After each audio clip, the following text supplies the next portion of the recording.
बिस्मिल्लाहिर्रहमानिर्रहीम। अस्सलाम वालेकुम दोस्तों, कैसे हैं आप सब। आज मैं आपके लिए बहुत ही मज़ेदार मतलब कि सर्दियों को लेके इससे अच्छी और मज़ेदार रेसिपी कोई हो ही नहीं सकती। 2 कप हमने यहाँ पे बेसन के ले लिए हैं। 1.5 टीस्पून इसमें हम नमक ऐड कर देंगे और कुटी हुई लाल मिर्च 1 टेबलस्पून भरकर जाएगी इसके अंदर, ठीक है। हाफ टी स्पून हल्दी का चला जाएगा, हाफ टी स्पून साबुत जीरा ऐड कर देंगे और ये है 1.5 टेबलस्पून खुश धनिया पाउडर, ठीक है। बहुत ही शानदार फ्लेवर के साथ अब हम इसकी मिक्सिंग कर देंगे, पानी इसमें ऐड कर देंगे। हमने इसको थोड़ा सा पतला बनाना है, ठीक है, ताकि जब हम इसकी रेसिपी बनाए तो हमें बहुत ज़्यादा मज़ा आए। तो उसके लिए इसका थोड़ा सा पतला होना ज़रूरी है। तो यहाँ पे देखिए बहुत ही शानदार, बहुत ही मज़े का हमारा जो बैटर है तैयार है। 3 से 4 टेबलस्पून बारीक कटा हुआ प्याज ऐड कर देंगे। इसके क्रंच से आपको बस ना मज़ा ही आ जाएगा। उतना ही इसमें बंद गोभी का ऐड कर देंगे। 3 से 4 टेबलस्पून हरी मिर्चें हैं, रिंग्स में आपने काटनी है ताकि टेस्ट के साथ साथ खूबसूरती भी नज़र आए। और एक छोटी प्याली ही इसमें हम हरे धनिए की ऐड कर देंगे। ये ले जी, प्याली को अच्छे साफ किया, कोई भी चीज़ नहीं होनी चाहिए। और 1 टीस्पून इसके अंदर हम ऐड कर देंगे कसूरी मेथी। बहुत ही अच्छी खुशबू और फ्लेवर होता है। पकौड़े इसके बगैर नहीं बनते, या जितनी भी बेसन की रेसिपीज है उसमें आपने इसको जरूर ऐड करना होता है। अच्छे से हम इसको मिक्स कर देंगे। बहुत गाढ़ा या बिल्कुल पतला नहीं होना चाहिए बैटर, ठीक हो गया। चलें जी, बिस्मिल्लाहिर्रहमानिर्रहीम। यहाँ पे हमारे पास बहुत ही शानदार ब्रेड्स, इनको हम इस तरह से काट लेंगे बीच में से और इसके हम छोटे छोटे पीसेस कर लेंगे। कोई भी शेप दे लें जो भी आपको खूबसूरत लगे, डजंट मैटर।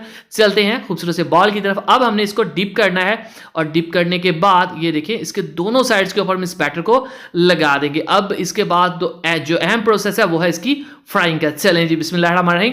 तो यहाँ पे हम इसको फ्राई करेंगे। याद रखिएगा बहुत हाई फ्लेम नहीं होना चाहिए कि ये एकदम से जल जाए। नॉर्मल से मीडियम फ्लेम के ऊपर हम इसको अच्छे से फ्राई करेंगे। इससे क्या होगा कि ये क्रिस्पी बनेंगे, ठीक है, जलने से पहले अच्छे से पक जाएंगे। अक्सर लोग हाई फ्लेम पे करते हैं जिससे ये कच्चे भी रह जाते हैं, ऊपर से जल भी जाते हैं, मतलब कि टेस्ट बिल्कुल भी नहीं निकलता।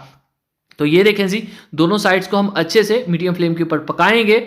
और ये देखिए जब खूबसूरत सा गोल्डन सा, मतलब कि बहुत ही मज़ेदार सा आपको कलर नज़र आना शुरू हो जाएगा, तब आपने इनको निकाल लेना। अच्छा, अब एक और स्पेशल काम करने वाले, इसको आपने सर्व कैसे करना है, ये एक बहुत अहम बात है। खाली ये पकोड़े, ब्रेड पकोड़े आपने नहीं दे देने, ठीक है, इसके साथ कुछ स्पेशल करेंगे। चलें जी, बिस्मिल्लाहिर्रहमानिर्रहीम। खूबसूरत सी प्याली में हम यहाँ पे गाढ़ा सा मज़ेदार सा दही ऐड करेंगे जो कि बहुत ही लजीज लग रहा है दिखने में भी। अब इसमें हम हरी चटनी ऐड कर देंगे। इसकी रेसिपी आपको मेरे इजाज़त अंसारी फूड सीक्रेट्स चैनल पे मिल जाएगी। अच्छे से इसकी मिक्सिंग करेंगे और देखिएगा कितना खूबसूरत जो हमारा रायता है, चटनी है, वो तैयार हो जाएगी। ये जो एक्सेसरीज होती है ना, ये बहुत ज़रूरी होती है किसी भी स्नैक्स के लिए। चलिए जी, अब आपको बताते हैं सर्व कैसे करना है। बिस्मिल्लाहिर्रहमानिर्रहीम। जब भी आपने इनको सर्व करना है, कोशिश करना है खूबसूरती के साथ एक आर्ट होना चाहिए आपकी सर्विंग में हमेशा, ठीक है जी। दुआ में याद रखिए, चैनल को सब्सक्राइब कीजिए। फियाज अंसारी चैनल पे इजाज़त अंसारी फूड सीक्रेट्स को इजाज़त दीजिए। अगली वीडियो तक अल्लाह हाफिज़।